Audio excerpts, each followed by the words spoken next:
Ignition sequence start. 5, 4, 3, 2, 1. Liftoff. We have a liftoff.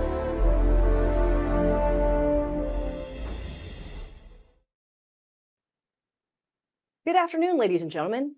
Welcome to the Schriever Spacepower series. I'm Jennifer Reeves, Senior Resident Fellow for Space Studies at the Mitchell Spacepower Advantage Center of Excellence. Today, we have the privilege of hosting a leader at the forefront of our nation's space operations. As our youngest military branch, the U.S. Space Force is still rapidly evolving to meet the challenges of an increasingly contested space domain.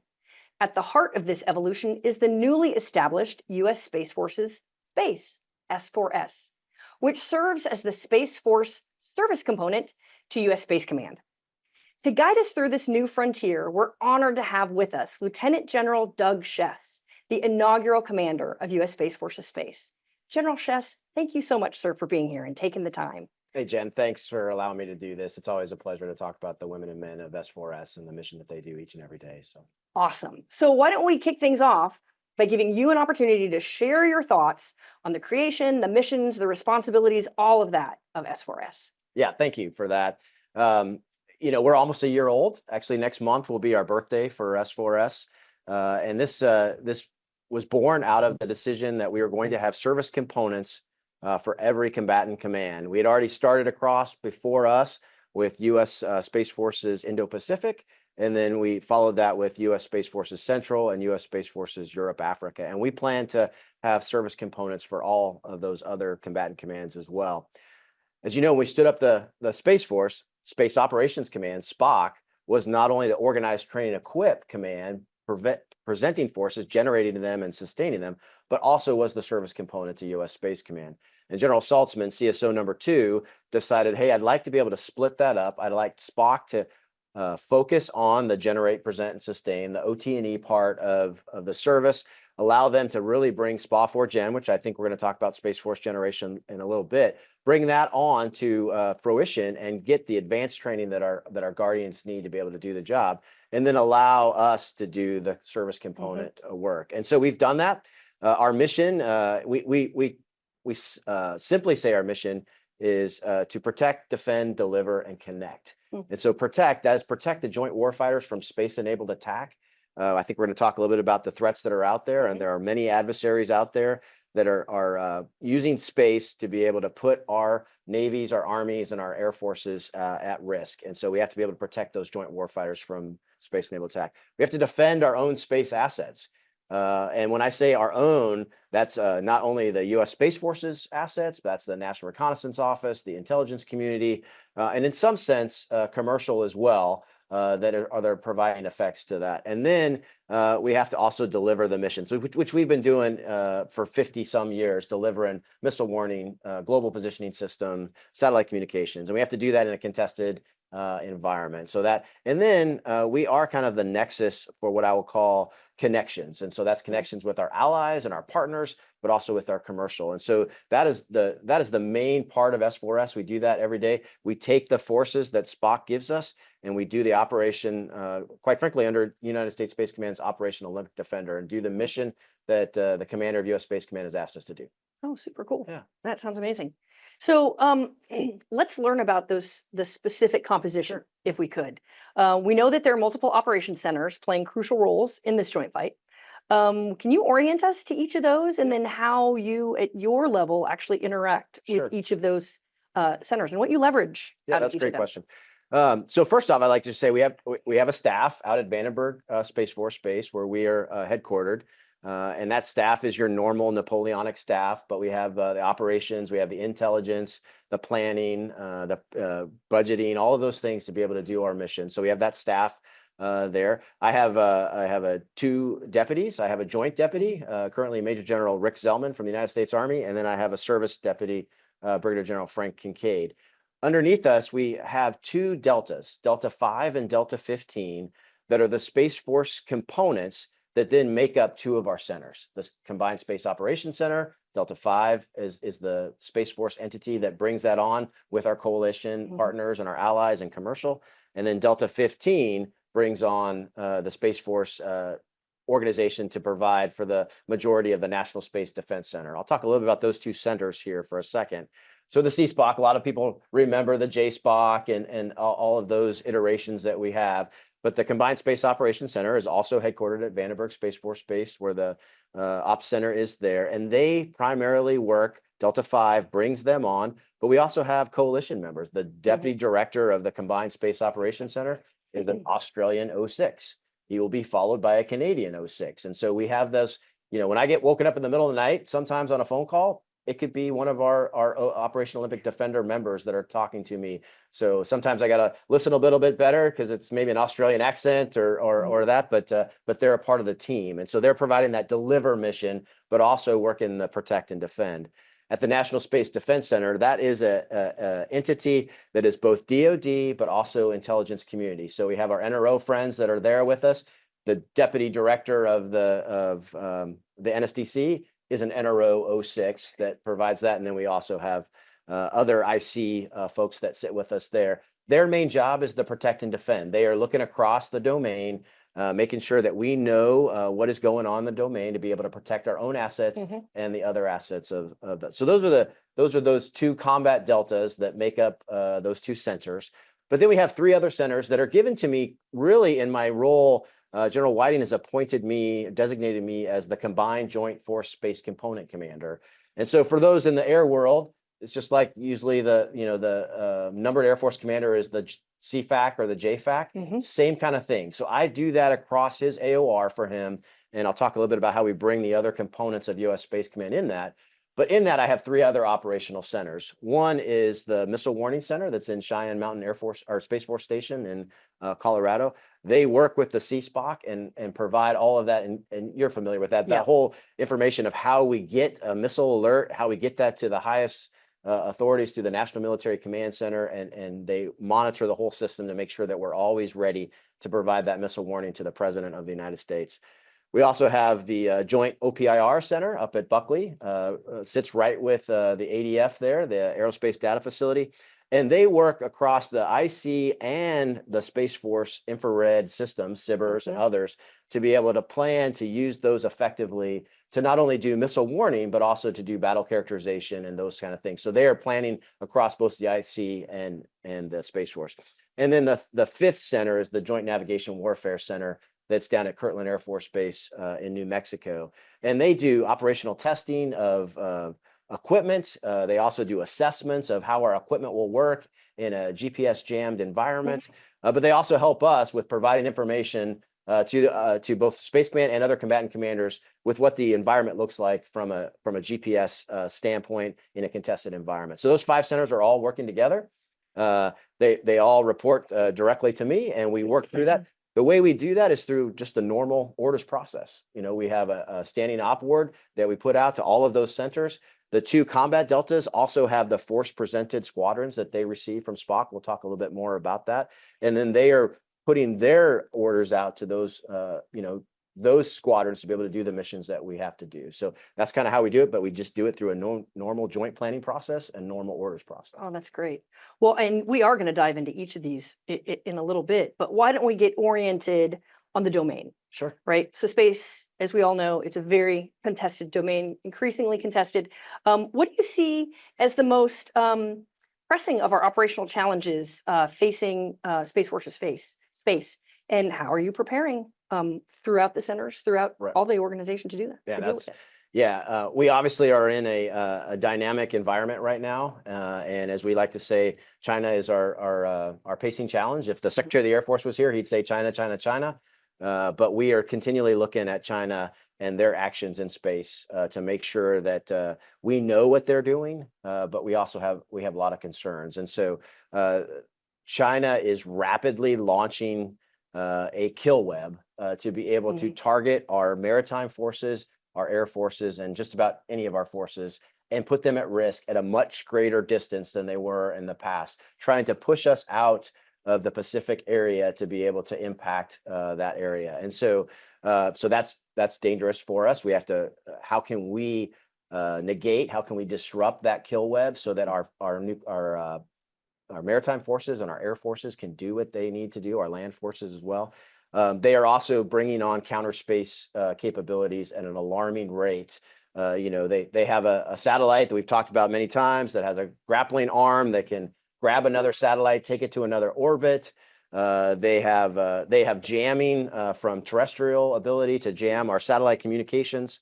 That then, as you know, communications is the way that we can maneuver well with our forces. And so if we can't communicate, then that causes some issues there.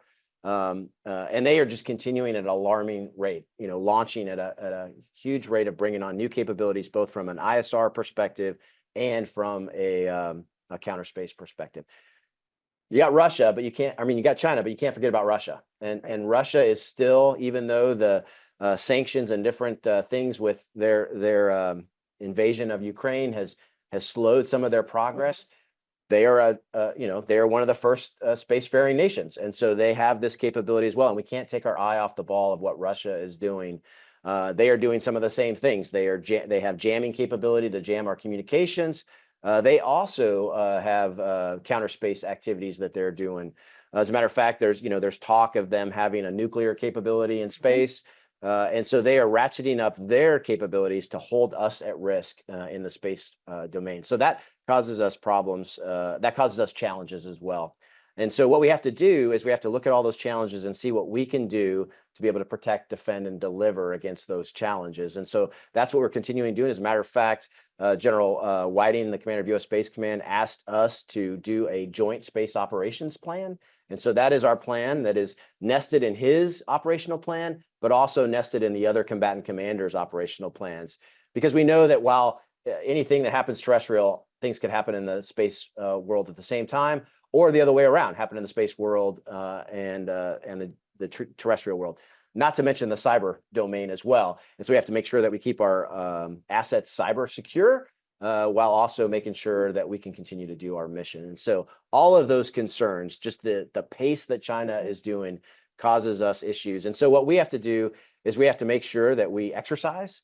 And that's one of the things with SPA 4Gen that we're going to talk about, is the force generating squadrons are doing more advanced training and preparing for a contested environment. When you and I were working operations, if there was something that happened in orbit, at first we might think, oh, this is a single upset event, and we'll check it out. Now we have to see, is there something else that's going on within our world? Is someone trying to do something nefarious to us? And then we have to be able to protect those assets. And so that is a challenging environment, but the women and men of S4S wake up every day making sure that they tell our potential adversaries today is not the day to take on the United States. And so that's awesome. Yeah. It's encouraging to hear all of that. So, and again, so much to talk about here. Let's talk about the relationship with Spock. Yeah, sure. Right. So as you mentioned, Space Operations Command previously was force presented to U.S. Space Command, and of course everything has changed. So how has the separation of roles affected the relationship between the two entities? And what are the mechanisms that are in place now? I mean, you mentioned some orders. Yeah, that's great. How does that work? Yeah, so Lieutenant General Dave Miller, Rock Miller, that I know you've had on your series here before. Him and I have known each other for decades, and he is the commander of Space Operations Command, and he clearly knows his job is to generate, present, and sustain forces to combatant commanders. And in this case, majority of those space forces are committed to United States Space Command, and because we are the service component, then those forces get presented to us. How do we do that? We do that through SPA 4Gen, and we can talk a little bit more about that in a minute.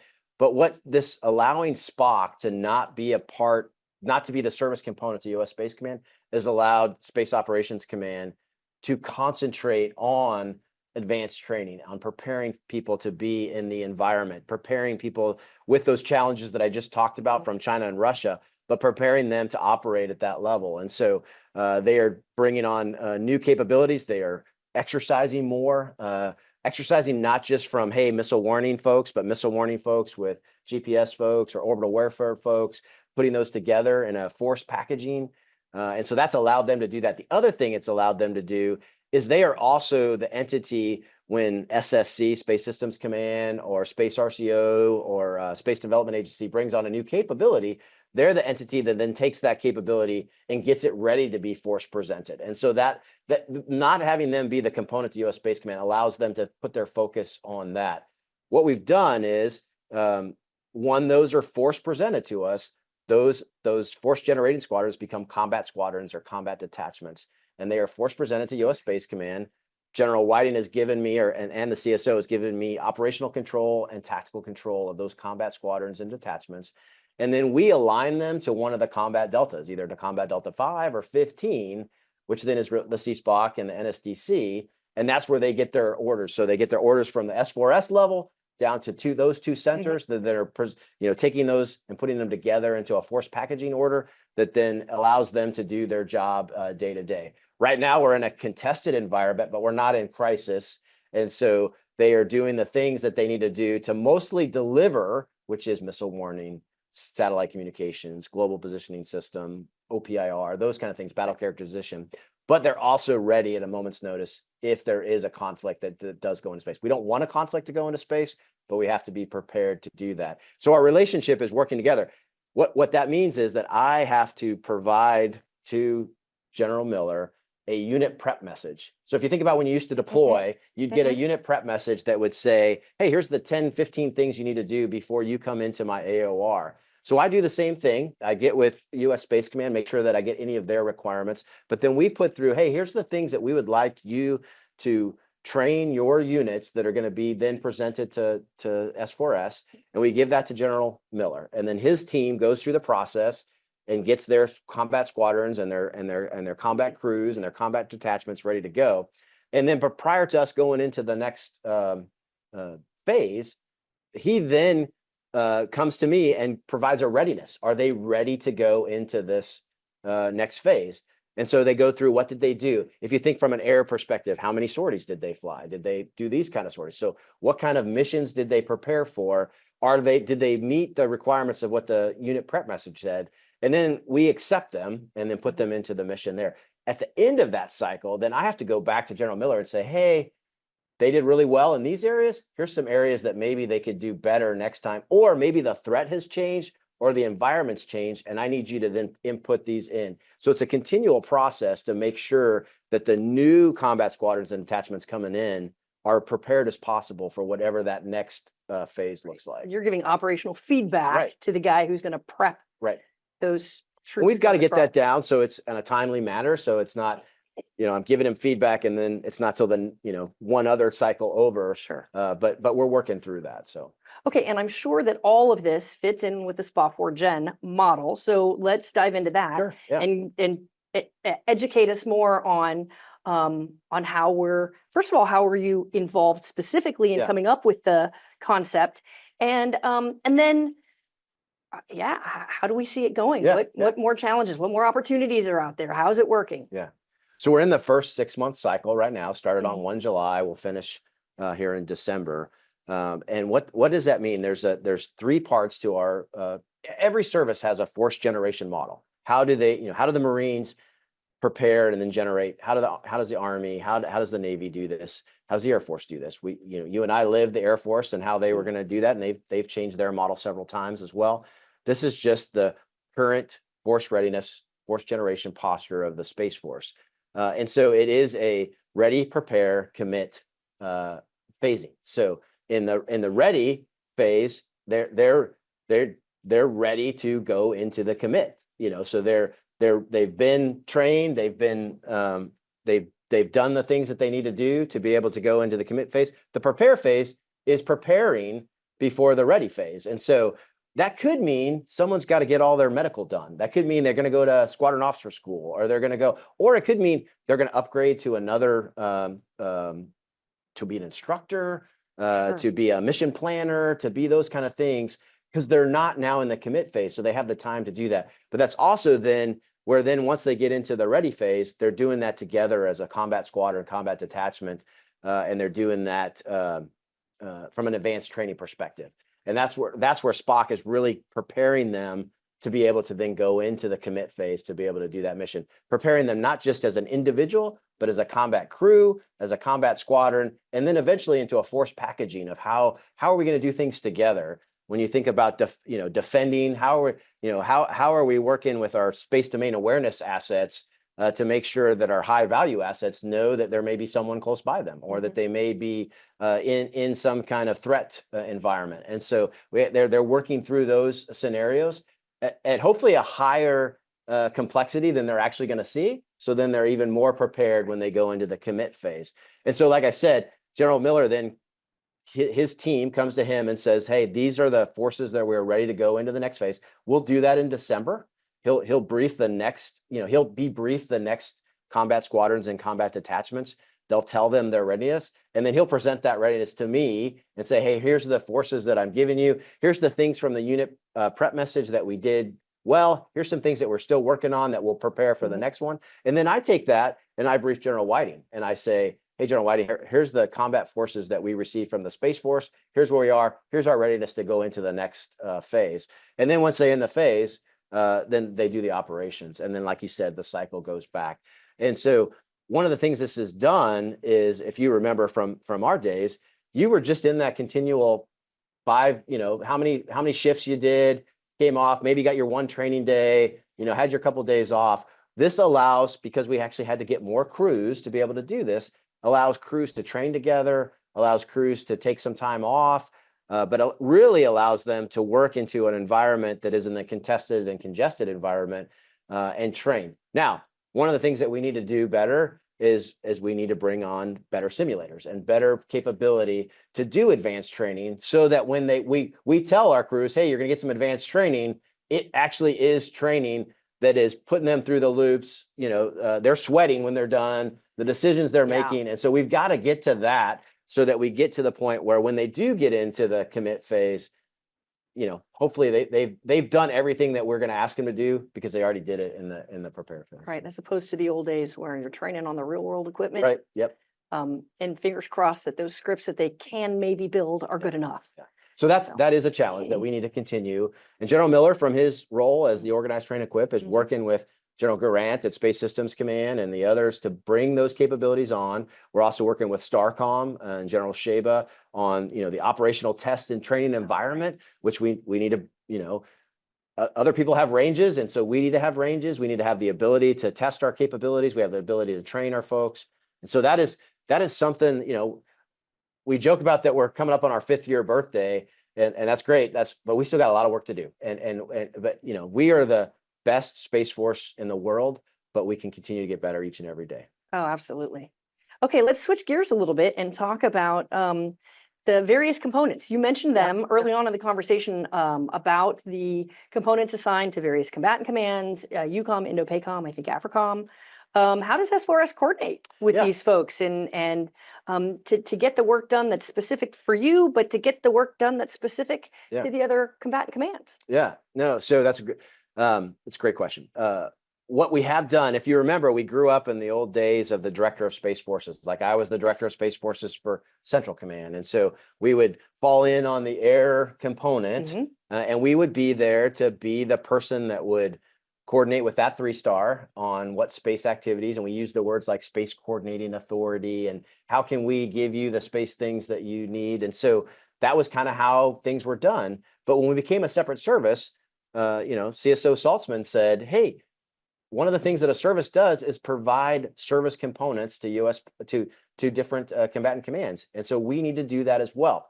Obviously, we're only 9,400 personnel, so it's hard to do that at the scale that the other services are doing it.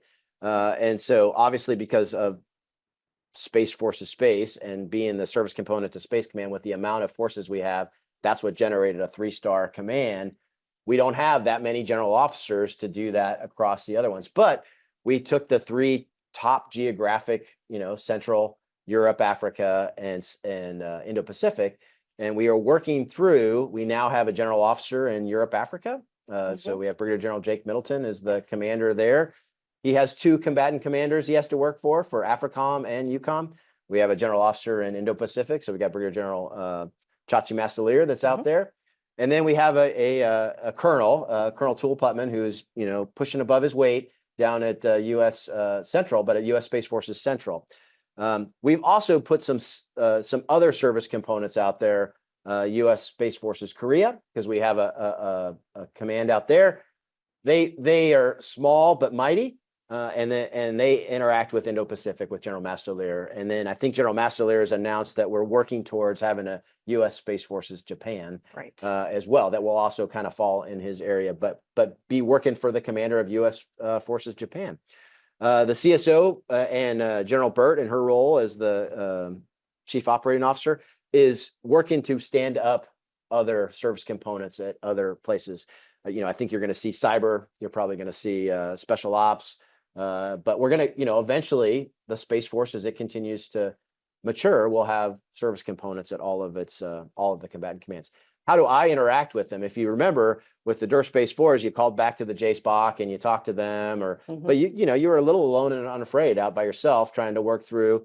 What we have done is General Whiting has designated me in my my CGIFSIC role, Combined Joint Force Space Component Commander, as the Space Operations Control Authority. So much like there are control authorities in other domains, so the CFAC or the JFAC, maybe the Air Control Authority, and he puts out an air control order, or she puts out an air control order, we do the same. So we put out a Space Operations Control Order, and it says if you are a military organization and you're going to operate in General Whiting's AOR, here's your left and right limits of when you're operating in that AOR. And so these are the kind of things you can do and can't do without coming back for permission. And so pretty easy from a, well, not easy actually, but easier from a on-orbit perspective. If there's going to be a satellite, we work with the NRO on a daily basis. We work with other organizations, testing organizations and other things like that. But it becomes more difficult when we have terrestrial-based space assets that are in a combatant commander's terrestrial geographic AOR, but then maybe work in the space AOR. So I'm thinking of electromagnetic warfare, so electronic attack, electronic support. And so we are pushing to have those assets, counter communication systems, our bounty hunter systems, our systems that are terrestrial and usually support the terrestrial fight. We're looking to push those forward into those service components, and so that they can command and control those for their geographic combatant commander. And so we're working through that as they stand up, as they become stronger. Obviously, General Lear out of Indo-Pacific, he had a little bit longer, so he's getting his feet under him a little bit more. Same, Central Command had the DUR Space 4 for a long time, so they're working through it. Europe, Africa, Jake's getting all that stuff ready to go, and as we continue to do that, so we'll continue to push that. So that Space Operations Control Order has Space Operations Control measures, and each of those service components can come and say, hey, I would like to do this thing in the Space Command AOR. And so then they can work through the request. If it meets all the requirements, doesn't have any conflict, we're looking across, are we going to conflict with somebody else that's doing something? Then we can give them permission to do that for that. Obviously, if we got into a crisis situation, then we'd probably be less restrictive on the space control order, especially from an EW perspective. One of the things that we do is I meet with these commanders on a monthly basis, and it's just us, and we talk about how we can support them, because quite frankly, we do the deliver mission for them, that they still have a responsibility to tell their combatant commander, hey, here's how we get missile warning, here's how we get GPS, here's how we get SATCOM, and then they have a requirement to come back to us, hey, here's what I need. And so we've got to have that back and forth. And then every week in our weekly ops intel, they are in that meeting with us, and they're telling us what's going on in their combatant commands AOR. They're telling us what space support requests they're asking for. Is there things that we need to work together? And so we're having that communication back when we do that primarily through the CSPOC, because the CSPOC is out to not only them, but also to our Operational Olympic Defenders. And so they're going to the other operation centers that are out there. So there's just a communication back and forth, but we really think this Space Operations Control Order and the measures will be how we interact. But my job, I see, for them is to make them as successful as possible. How can I make them the superheroes for their combatant commander and get the mission done while still getting our mission done in the space world? Because quite frankly, we have to work together. There's, the idea that something is going to happen in space that doesn't affect the terrestrial is probably low, or the other way around. There's probably some things that could happen there that affect. So we've got to work together. Absolutely. Yeah. And we see some of those happening right now, right? Right. Around the world right now. So as we And this is such good knowledge for all of us. Let's talk about sort of the future, if you will, as the Space Force is shifting posture to continue to prepare as a war-fighting domain, right? We have this war-fighting domain. As we've both mentioned, there's a lot of decades-old stuff out there that we're still having to operate. So what are the capability gaps that you have identified as the commander? And how do you see those playing out and getting filled, et cetera? There are gaps out there, and we need to continue to put we can't just rest on the fact that we stood up a Space Force. We have to then talk about what the Space Force can do to be able to get after the mission. It's interesting from my perspective, 32 years now of doing this. I think we've turned the corner of the other services realizing that they need space and that they realize that they need it. But I think there was a period of time where they're like, yeah, I need you to deliver stuff to me. But I think we're also now turning maybe the next corner where they're realizing that I need you to do things to help protect me and help make sure that someone else doesn't use space to target me or to kill the things that we do not want an aircraft carrier being targeted by the Chinese using space without us having the ability to try to negate that capability. So we have to continue to do that. I think we're getting there with the services. We have to continue to tell that story to the American people and to Congress and to our leadership that we need things. So I think, though, what I'm seeing is everything is coming together in the fact, if you look at the SECAF's operational imperatives and, the number one, space order of battle. The Secretary of the Air Force came in and said, China, China, China. And he said, he talks about how China is getting better and better, against us in space. And so that we have to have the capability to be able to defend against that. I think the other interesting part is, the General Whiting, as the commander of U.S. Space Command, gets to put forward his integrated priority list, and he gets to put forward like what he needs from a combatant command level. And I think a few months ago, you heard him say for the first time, space fires. He needs space fires. He needs space domain awareness. He needs the ability to do battle management and command and control. And so those are his top priorities. And then you look at General Saltzman, and he talks about his top priorities, and it's space superiority and space domain awareness. So I don't know how you can get much more aligned that the Secretary of the Air Force, the CSO, and the commander of U.S. Space Command are all saying those things. So what are the gaps that we have?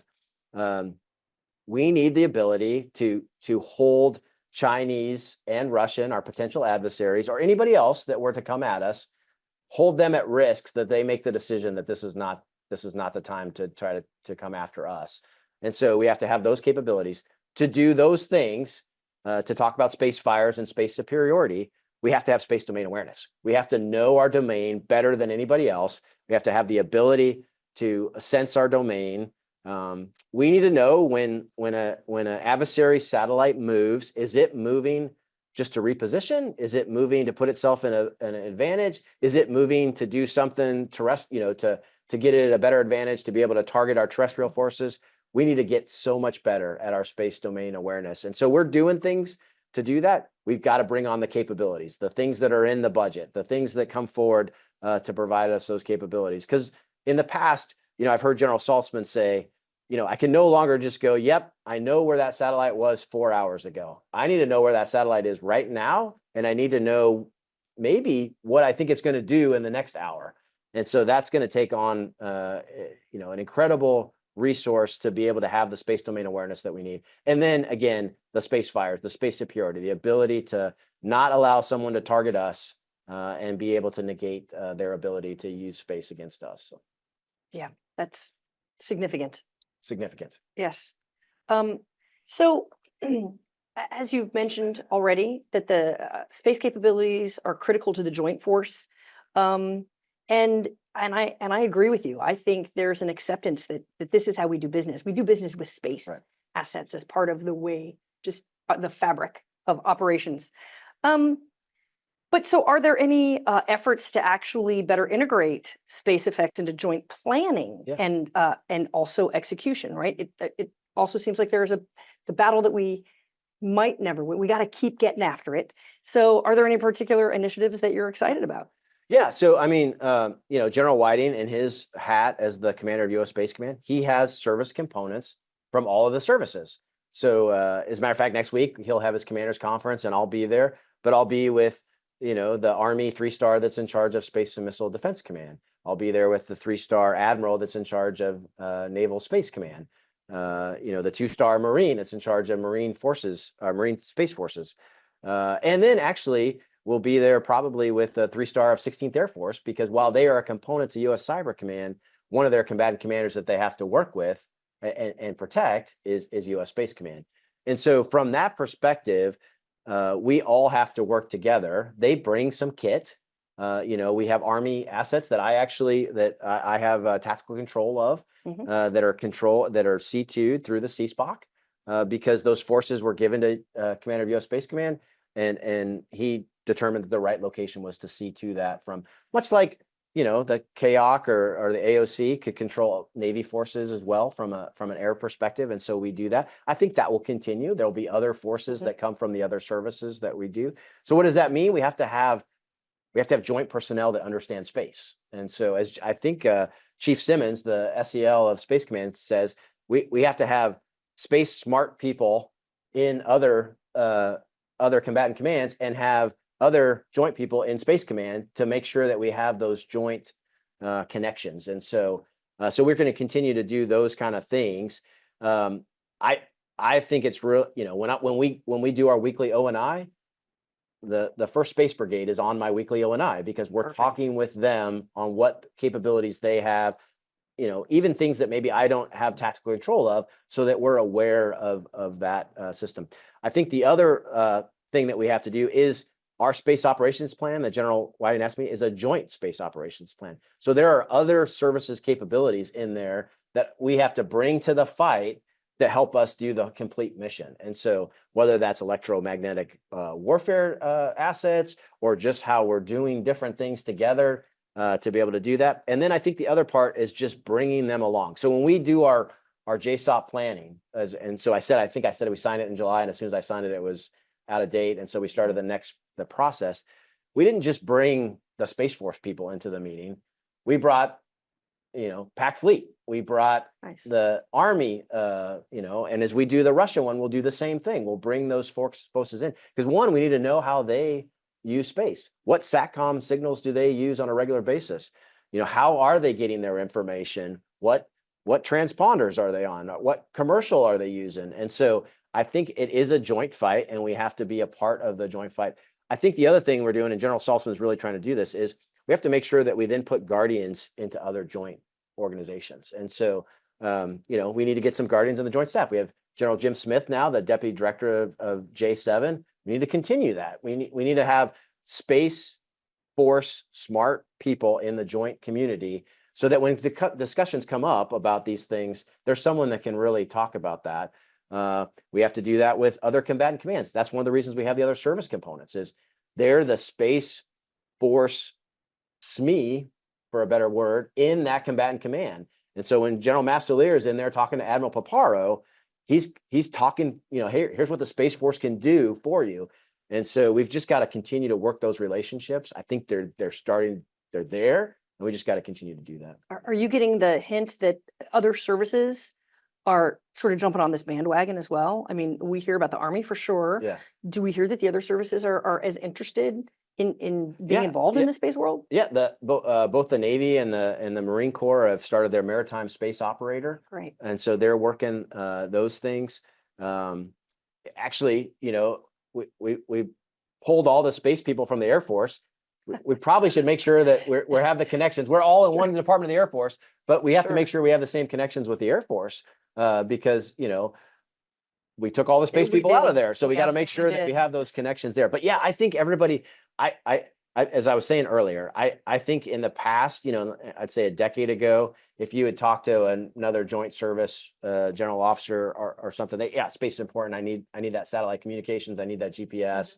I need that. I think we've turned the corner to that. They're not only saying I need those things, those delivery things, but oh my goodness, I need you to help me make sure I don't get targeted by space. I need you to make sure that the Space Force and Space Command, I need you to make sure that I can get through what I need to do without being attacked. And so I think we're getting to that. And they're going, okay, I need to be space minded so that I know what threats are out there from space that then put my own maritime, air, or land forces at risk. And so I do think we're making headway in that. And I think Space Command is a great model to be able to do that, because they bring in folks into the command that maybe have had space experience or maybe not, but then they're going to go out and do other jobs. And so that's going to continue to do that education out there. And so I think that's important. Not that that didn't happen in Strategic Command, but when we were in Strategic Command, there were so many other things that commander had to do, and having Space Command there allows us to have those kind of interactions with the joint world and the Space Force. Now being a separate service, General Burt and General Saltzman in the tank having those discussions so that they can clearly talk about the importance of space. Right. It feels like there's a balance between the specialists who are doing the specific things, as well as getting a little bit of that knowledge out in other places so that it can be accounted for and can be considered. So I think that's great. So let's keep learning more and dive a little bit into the international and commercial partnerships, because of course, we know from day one that we've always had commercial as part of it, and recently, but for quite a while, international. So let's talk about CASR, right? And let's talk about how we're increasingly having activity with our allies and our partners. I'd love to hear your thoughts on all of it. Yeah, you bet. Yeah, CASR is a great capability or a concept that the Space Force is working. And I look forward to being the person that gets to use that in a situation if needed. And so 100% behind that. I think that allows the commercial companies to know, hey, here's the things, the expectations that we may need from you, and gets them into that, and maybe a little bit more than just SATCOM, like, hey, there's other things out there. So I think that that is a great initiative. It's just not at the S4S level yet. Hey, here's how those things are, but I definitely think that's important. On the commercial side, and then I'll come back to the allies and partners. On the commercial side, we are continually trying to up our game in the commercial world. So 2 entities that we have within S4S and US Space Command that do that is, one is the commercial integration cell. So at the CSPOC, we have, and actually I'm happy to announce that I used to say that we had 10 companies. We now have 15 companies that are a part of the commercial integration cell. We just completed all the work on there, and we have 2 more that are just almost there, and probably just in the new year, we'll put that up. And that'll put 17 companies that are part of the commercial integration cell. What does that mean? Well, what that means is those companies, they already have a contract with the United States government. And when we first stood it up, it was mostly commercial SATCOM, but it's delved into to imaging and into domain awareness and other things. What it does is they then have the ability, because of their contracts they already have, they have the ability to have top secret SCI cleared individuals. And then we have the connection so that we can provide them with threat information back and forth of, hey, at the top secret SCI level, here's what's going on. They can also provide us information.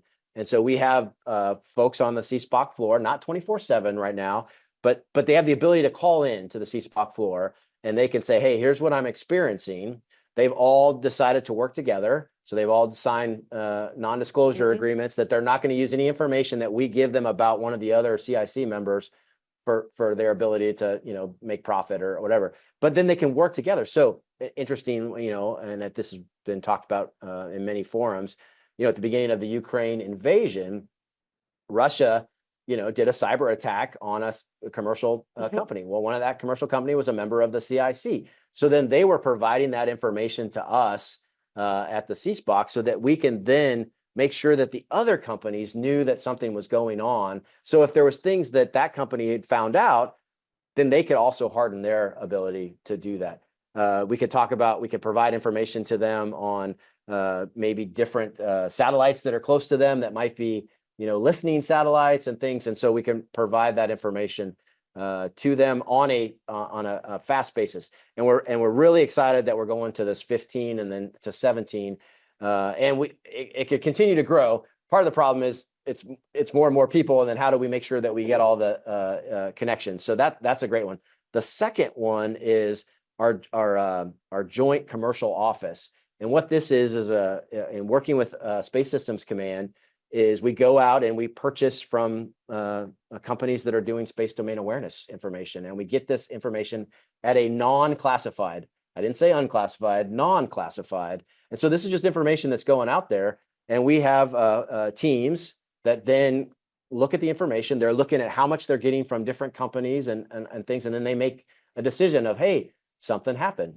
Satellite A just, its photometric qualities just changed, which we thinks it means it's changed its position, or we've just noticed that its velocity is changing, so it's going faster. Well, then we put those out to people that have been trained as notice to space operators, and so then they get this information. I get it on my phone, my unclassified phone, because it's not classified, and we get this information. One of the stories that we've just recently had of putting these all together is you might have heard about a satellite that broke up on orbit recently. We knew that information because that company was talking to us right away. We also had our own folks looking at it, and we were so much quicker getting that information out to other people than we were in the past, because we could work together with our commercial entities. And so that will continue. We will continue to work that both from a JCO perspective, from getting that non-classified space domain awareness, but also working with this interaction of threat and information sharing with our commercial companies. On the coalition and partners, this is something that I just get really excited about. So we are the execution arm of General Whiting's Operation Olympic Defender. And so Operation Olympic Defender, until a month ago, was the United States, United Kingdom, Canada, and Australia. But if you didn't know, we just announced that New Zealand, Germany, and France have also joined Operation Olympic Defender. And so what that does is then that means that they can have liaison officers and exchange officers both at U.S. Space Command and with us at S4S. We already have liaison officers. We actually have liaison officers with other countries. We have a Japanese liaison officer, a Spanish, an Italian. And so they're sitting with us and we're working through. But Operation Olympic Defender says, hey, I'm not only going to sit with you and liaise with you, I'm going to operate with you. And so we're working through, what does that mean? Right now, we have connections with the Canadian SPOC, the UK SPOC, and the Australia SPOC. We're working our connections with France and Germany now. And then we've actually added, we're working our connections with NATO because they have a space center as well. And so making sure that we can talk. We talked about gaps. One of the things I didn't talk about gaps is the capability to share information at the right classification levels. That still is a problem. And so I'm really excited about Operation Olympic Defender and having France and Germany. We just held our first weekly operations and intelligence meeting where it was REL 5I plus France and Germany. And so we had France and German, our French and German LNOs in the room with us, and we talked about threats and we talked about operations. And so that's a huge win. REL 5I is easier, but to add France and Germany, it's a monumental lift, and our intelligence professionals and everybody put that together to be able to do that. Now, we'll probably do that once a month versus once a week.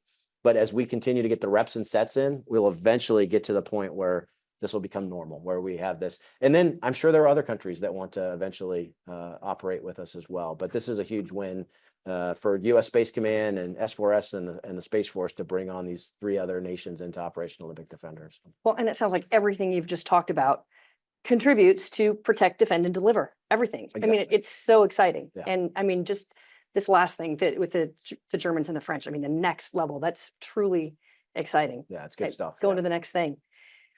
Well, I got to say thank you at this point because we're going to switch gears just a little bit and we're going to open the session to the audience. Okay, great. Okay, so our audience folks, you know the drill by now. This is how it's going to go.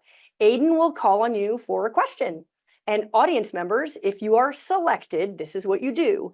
Please unmute your mic, state your name and affiliation, and then ask your question. Alternatively, you can submit your question using the Q&A function on the webinar. So with that, Aiden, who do we have first? We have Frank Wolf. Hey, Frank. Yeah, Frank Wolf at Defense Daily. Which are the 5 new companies in the CIC? I know you have 10. Who are the new en- Yeah, Frank, we're working with those companies on their timeline to announce that they've become a part of that, and that should be coming out shortly. And so we're working with each of them as they work through their public affairs. But that information on the 5 should be coming out very shortly. And the PA teams are working to be able to get that out to you. Okay, is there any upper limit to the CIC? That's a great question that I get asked on a regular basis. I don't see an upper limit from the ability to interact with companies. What it really comes down to is our ability to manage all of those connections, and do we have the number of personnel? You know, how many people does it take to do that? I don't see a upper limit on the ability to bring on companies. It's just how do we manage that connections and stuff. So we are going to continue. 17 is not the end number, and we're going to continue to bring on more companies as we can. Okay. Aiden, to the next question. Thanks, Frank. Next, we have Michaela Eastley from Defense Scoop. Hi, Michaela. Hi, thank you all for doing this. I was hoping that maybe you could talk a little bit about the additional mission areas that are being added to the CIC. What are you hoping to get from commercial industry in terms of what those what their capabilities can bring? Yeah, no, that's a great question. I just want to be clear. These companies already have a contract with the United States, so they may be already providing. When I said imaging or space domain awareness, really what we focus on the CIC is the information sharing and the threat sharing. And so this is us being able to provide information at the top secret SCI level. And so while these companies were already providing those capabilities, I think the ability for us to have them in the CIC. So what that means, what they're a member of the CIC, is they literally could have a person from their company, as long as they were cleared, sit in the CSPOC with us. Most of them don't tend to do it. Some come for a little bit, they get their folks trained, and then they go back, but they have the connections there. So I think what we'll see is more connections and more capability from working together. But they already are providing those capabilities to the United States through their other contracts. Hopefully that answered the question. Yes, thank you so much. All right, Aiden, who's next? Next, we have a written question from Henry Martin. He asked, Sir, you mentioned space operations control orders between S4S and other Space Force components. Does a similar process exist for coordinating and deconflicting Army, Navy, et cetera, space effects? Yeah, actually, because it's a joint order. And so because General Whiting designated me as the Combined Joint Force Space Component Commander and gave me space operations control authority for his AOR, it actually, anybody that's in his AOR has to abide by those authorities. So it did go out to all the other combatant commands, and it went out to all the service components of U.S. Space Command. So for instance, if Navy Space was going to do something within General Whiting's AOR, they would have to comply with the space operations control orders and measures, or they'd come to us and say, hey, can we get a reprieve for this specific mission or whatever. But it goes out to the whole joint force. Okay, Aiden, thanks. Next question, please.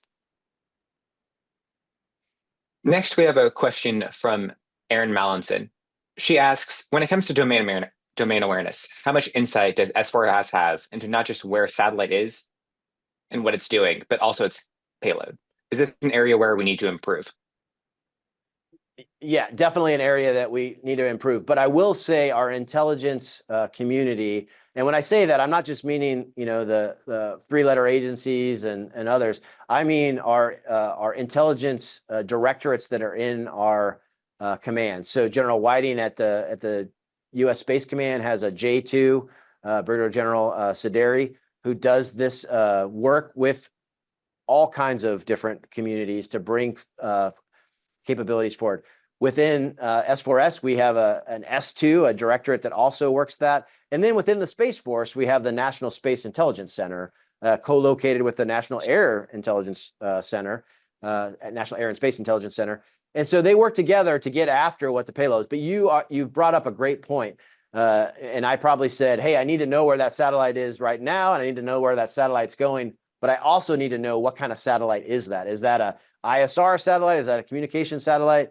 Or maybe more concerning, is that a counter space threat to us? And so is that something that's going to has the potential to harm one of our high value assets?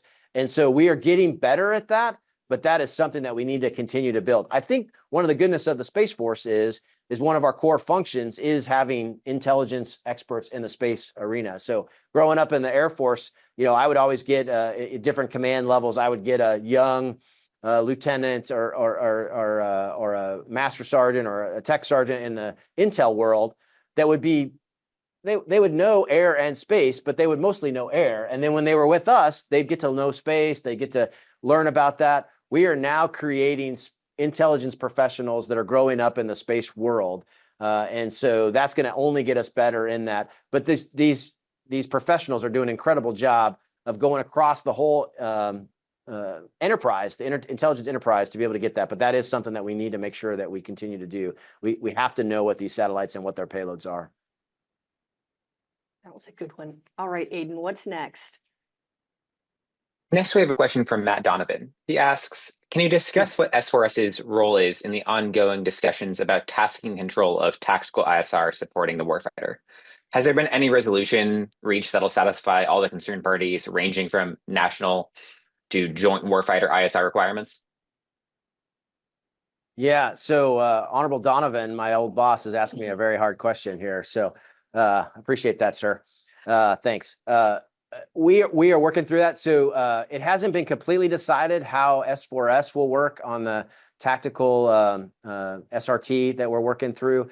What I think it will be, sir, is from a global perspective, we'll be the arbitrator of, let's just say we have a pod of tactical ISR, and we only can use this much, in a 90-minute rotation of a satellite or something like that. And each of the combatant commanders are working through, what their requirements are. And maybe one of them wants more, and it gets into one of the other combatant commanders' requirements or things. So we would probably be the arbitrator of who gets what. We haven't got to that point yet, but that I could see that becoming an S4S entity. We're working on where would we put this?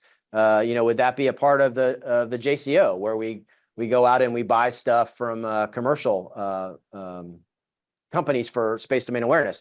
Is that the right place to put that? I think that's where we're leaning. I don't think all the decisions have been made.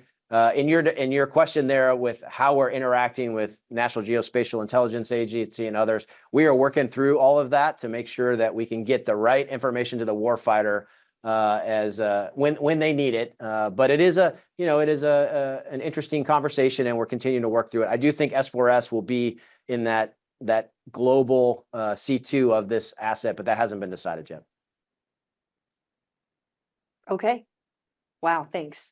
Aiden, next question. We have a question from Steve Anderson.